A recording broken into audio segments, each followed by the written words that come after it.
You're traveling through the unknown, a journey beyond the corners of reality, where the shadows whisper and the chill runs deep.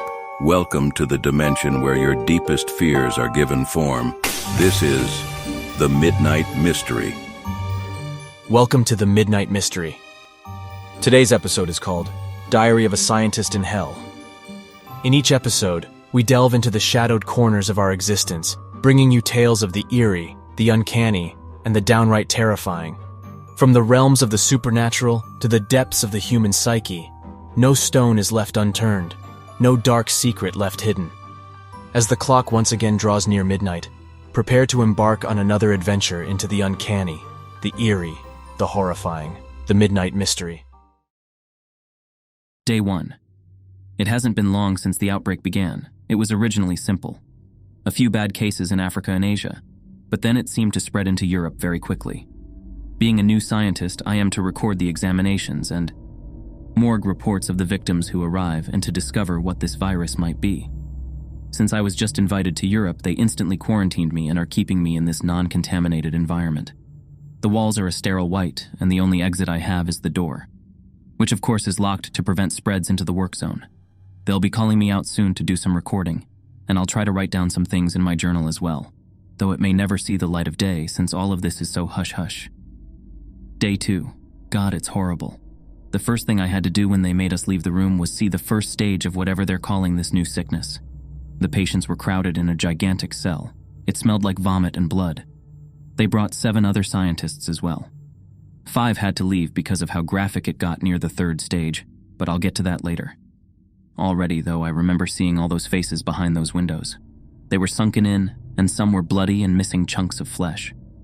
Some were crying in corners and hitting their heads on the wall. The lead man who was walking us through gave us the symptoms of the first stage since there so far was no way to prevent it.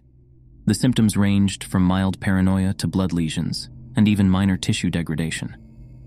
Many of the people in the cell pushed against the windows and cried to be out of the cell, but the only thing they succeeded in was smearing blood on the glass. The second stage symptoms were just like many other diseases, meaning that the symptoms that were already prominent get worse. The second holding cell held a lot less people, but the cell itself wasn't light up like the one before. It was dimmed but not completely dark, and when the lead decided to turn the lights up, I heard the howling from inside as the afflicted people began banging on the glass and the walls trying to break them down and escape the light. At the second stage, their eyes would become light sensitive, while pigment would start to peel away. Their eyes would become a milky color, and their hair began falling out, or rather they would start to rip it out. Agonizing pain and insanity became common while blood lesions and rotting tissue began to flourish across their skin. We could only just get to the 3rd before we instantly had to leave, since too many scientists quit out and fled back to their rooms. The 3rd seemed to be a separate level, and most security forces termed to the cell as the 1st level of hell. Though I only got a glance, I will never forget the horrid figures behind those windows. The room was almost fully dark as well, but just bearable while inside lay people who were almost akin to corpses. Some missing jaws and fingers, while their eyes were either clawed out or rotting in their sockets. As if they sensed my presence, they cried out, no longer wishing for freedom, but hoping to be alone in their pain. The people in the 3rd cell were scattered about and not touching one another. Finally, the breaking point came when 2 bumped into each other and began to rip each other apart. A skinny female who was missing 1 eye and 2 fingers on her right hand bumped into a burly man whose skin was nearly deteriorated fully, and his eyes were torn out. When the female bumped into him, he promptly turned his bleeding sockets to her and took a bite into her face, ripping off facial muscles and skin. The female screamed, and others in the cell began to rip others apart as if their skin was nothing but paper. Blood spattered the glass, but it was a sickly blackened color that squirmed as it hit the glass.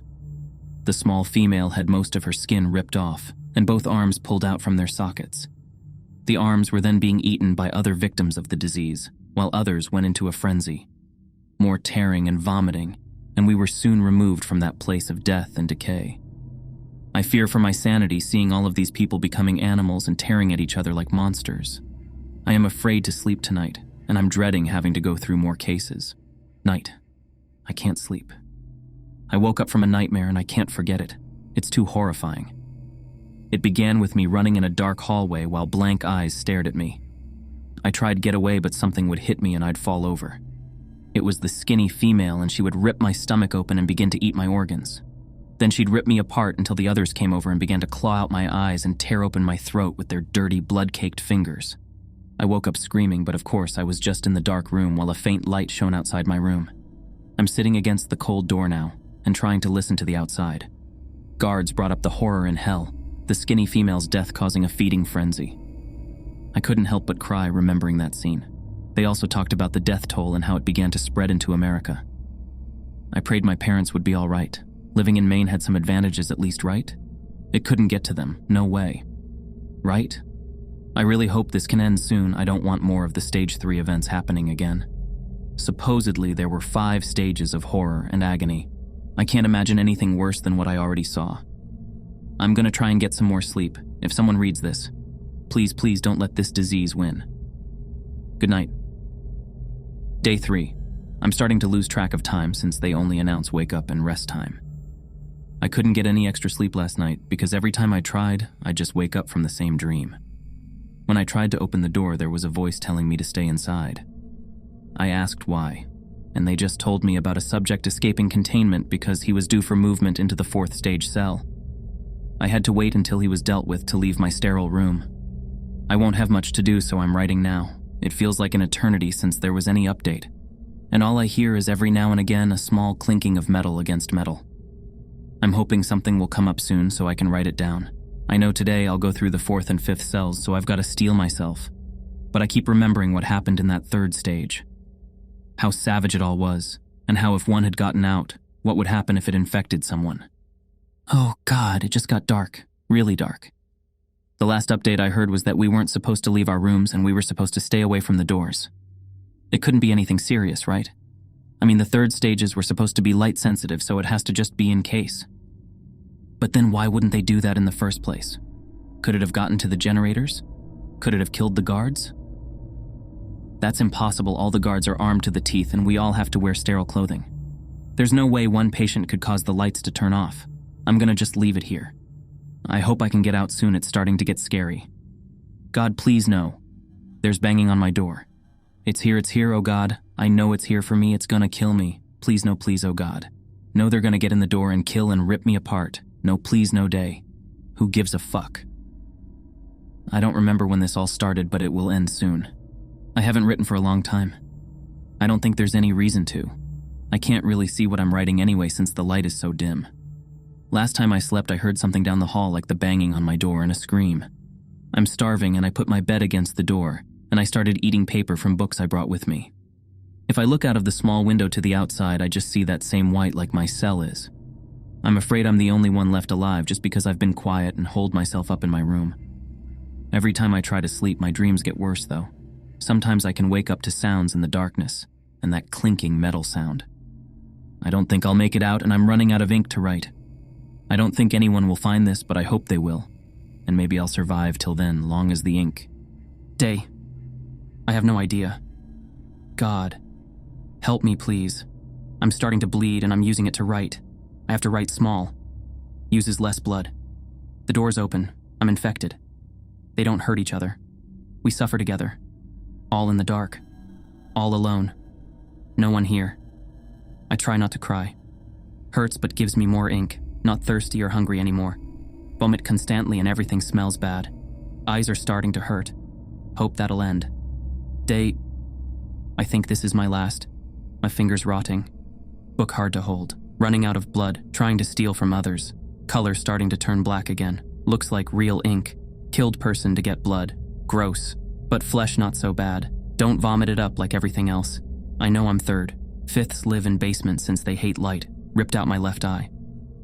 Hurt too much. Right eye, good eye since it still works. Know it's over. Know I'll become 4 soon. Starting to look like them. Head rot. Blood everywhere and teeth missing. Skinning down. Bones break easy. Still need to survive. Maybe write soon. Maybe not. Over. 5th. Light hurt. Can't see. Right hurts. Leg gone. Blood on pages. Miss old days. Writing words full. Everything hurts. Rotting. Can't move. Crying unstoppable. Pain. Please end. Skin mostly gone. Everything dirty. No one around. Usual. Dark figures. Always in vision. Scratch places till blood comes. Always screaming. Lungs and throat don't work. Blood ink hard to get. Flesh low.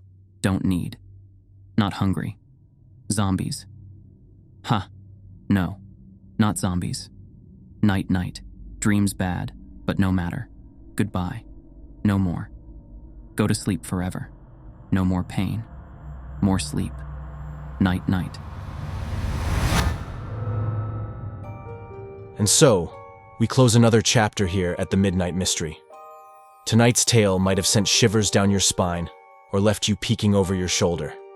But remember, fear is what binds us in these enigmatic hours. If our story tonight stirred something in you, or if you've got a chilling tale of your own, we're eager to hear it. Share your thoughts in the comments, or better yet, email us your own horror story. Who knows, your tale might become our next episode. Don't forget to hit subscribe to join us again when the clock strikes midnight. Each episode awaits to take you deeper into the unknown. Until then, keep the mysteries alive in your mind and the darkness at bay. Good night, brave souls, and remember, in the world of the Midnight Mystery, the most terrifying tales are always yet to be told.